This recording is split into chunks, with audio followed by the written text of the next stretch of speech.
We're the first to fight, and so that's the bottom line. Let me pass this over to Art here.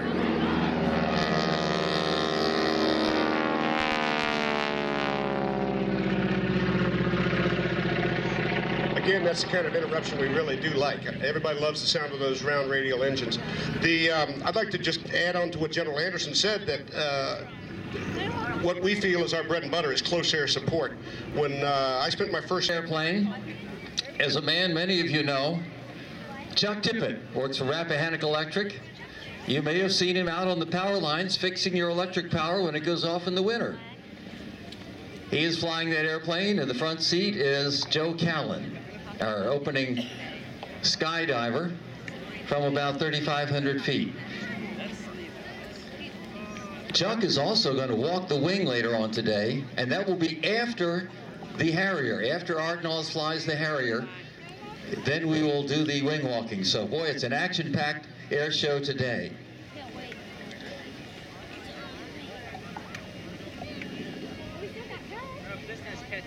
The radial engines, that's a Pratt & Whitney right there, first came online in 1925. They were useful. The Wright Whirlwind was one of the first, 220 horse.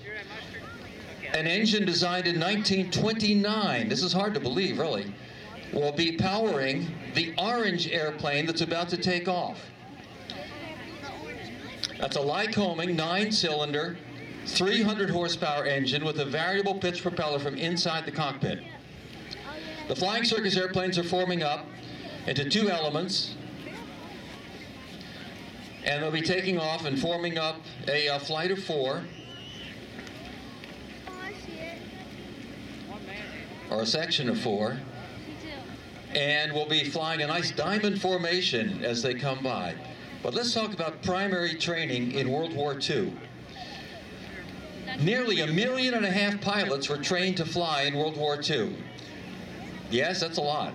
And many would start in Piper Cubs, or the most basic elementary type of an airplane you could find, just to learn how to fly. And they came from farm fields in Nebraska, they came from the streets of New York, and everywhere, and had to be taught to fly. Not different than their neighborhoods they were raised in, that's for sure. So from the primary, have a variable pitch propeller, as the one in the air just demonstrated when he took off, by using climb propeller. Okay, let's watch now and listen as the biplanes from the Flying Circus take off in two elements here.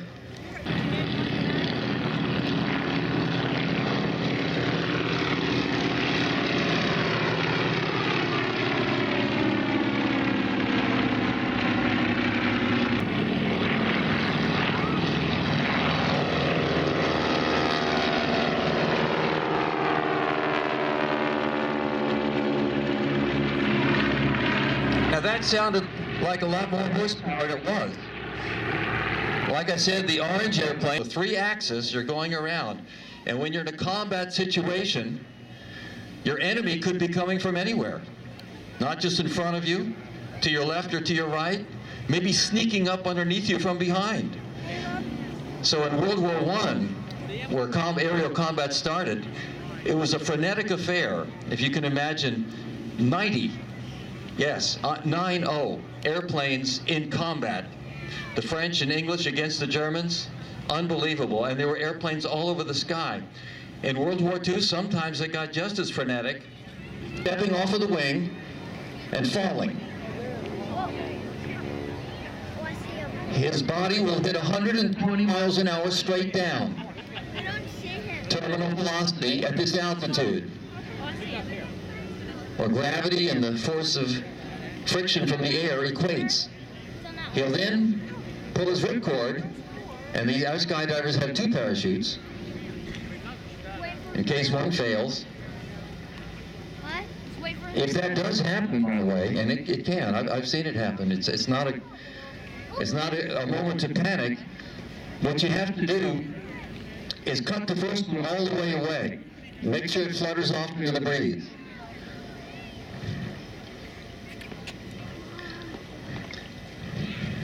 I'm sure you've read about, in the news recently, about Felix Baumgartner in Austria, who's going to be jumping from 20 miles high. Now his body will actually pass through the speed of sound at that altitude.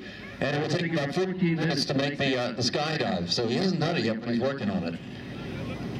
Okay, this looks like the jump run, and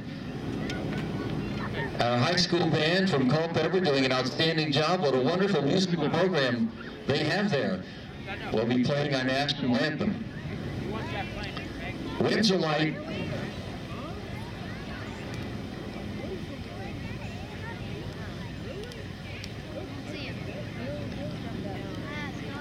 But he's still going to fly a little bit over to your right so that the wind doesn't carry him too far over to the left, so he can land in the center here in front of us.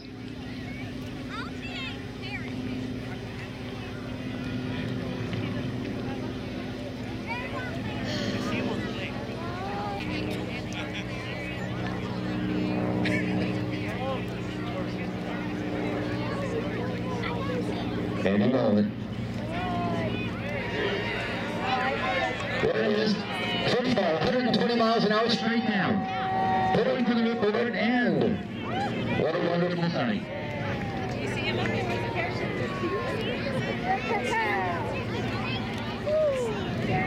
Yes, he's going to land on my hat. No.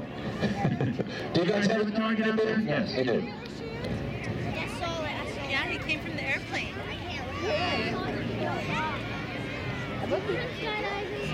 Let's all stand and take off our hats.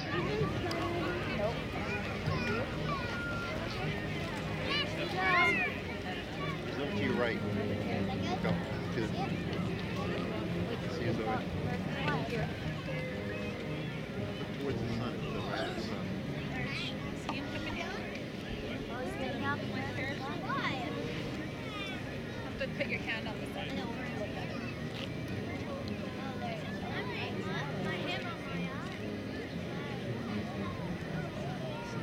Use your hand to cover this side and then you can see him. Gee.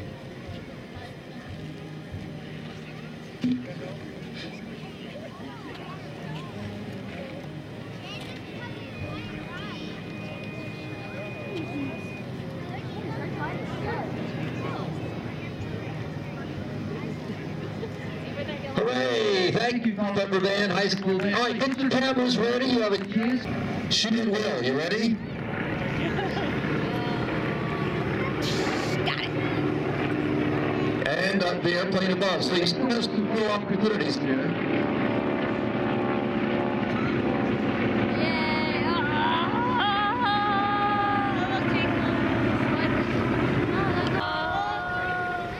Joe Callan, one of our skydivers at the Flying Circus. There he comes down with our United States flag, MIA flag. Joe Callan, give him a hand there, folks. Outstanding. And he's a scout master. If you have any scouts that would like to attend an event at the Flying Circus, you can get your aviation badge, patch, and then we have free instruction out there. There's Joe Callan taking his parade back. Give a hand to become folks. Great skydive. Outstanding. He's going to repack the chute. Here is a right echelon formation. Again, we're in basic training right now. Preparation for battle in World War II. Airplane strung out on the right wing of the lead plane.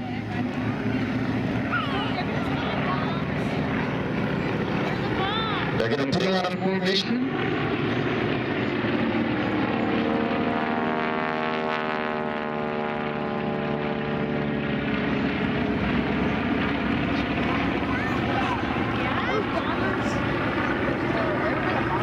In the Pacific Theater of Operation and War, I'm sure you've seen.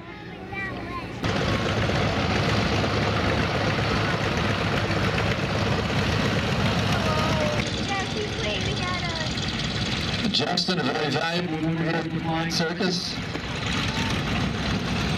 Mike Truchell, in the orange-painted Stidham. Copy Al Williams Cruz Golf Park at the Oval.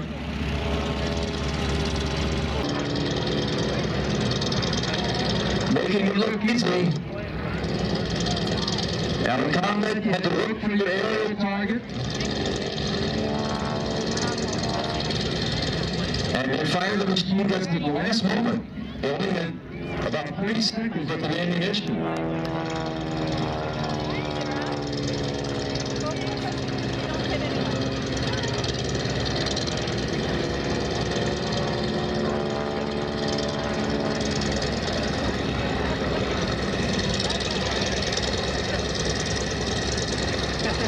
John does this every Sunday out at the Flying Circus. He makes it look easy, but it's not that easy. That's a nice picture. Snap that one.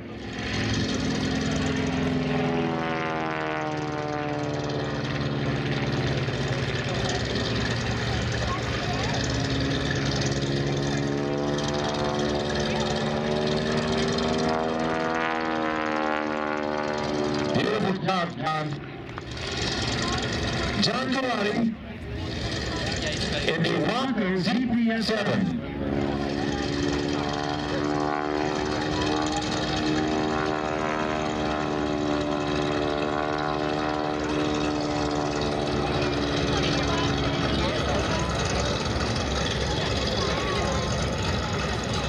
Now John is going to taxi by, and you'll be able to see him.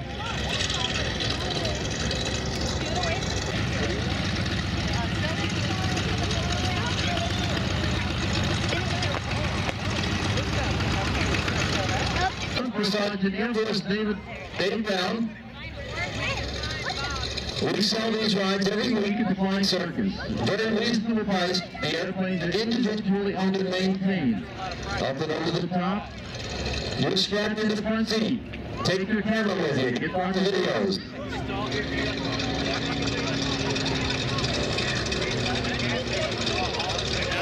And a barrel roll to the left. Dave Brown came out to the Flying Circus, and he was about 10. Went into the Air Force, he's through the Air Force Reserves. This is called a hammerhead stall. All these maneuvers have a very precise name.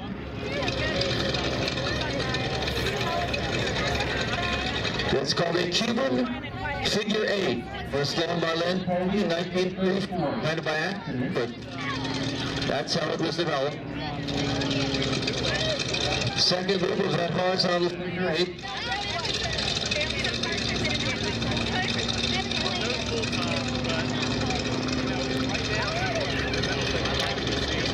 Remember, these rides are for sale every week in the Flying Circus. These are the basic aerobatic as being demonstrated by Air Force Reservist Dave Brown, First Sergeant Dave Brown. Hammerhead stall turn around. The yellow and blue signifies the Army Air Force. Army Air Corps. Airplanes were flown by the Army until 1947, and the Navy, of course, the Marines, as we celebrate the 100th anniversary of Marine aviation. But the blue and yellow signify the Army Air Force, yellow fuselage would indicate the Navy or the Marine. About 10,000 of these were built during the war. Many survived as crop dusters. And just about every airfield we go to today, you'll find a steelman sitting around in somebody's hangar. Very, very stable, excellent airplane using the Continental 7-cylinder engine, 220 horsepower, using about 12 gallons of gasoline an hour at $5 a gallon. So you can do the math. Now when you put in the aerobatics like that, it's going to use more like 20 gallons of gas. We get a nice flyby. Dave Brown, you can wave clean.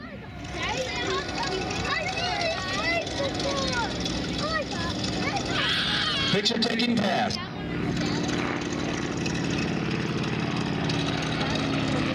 You see the U.S. Army underwear. U.S. Army Signal Corps back in 1903. Air Service in World War I. on the air corps of the 20s and the 30s.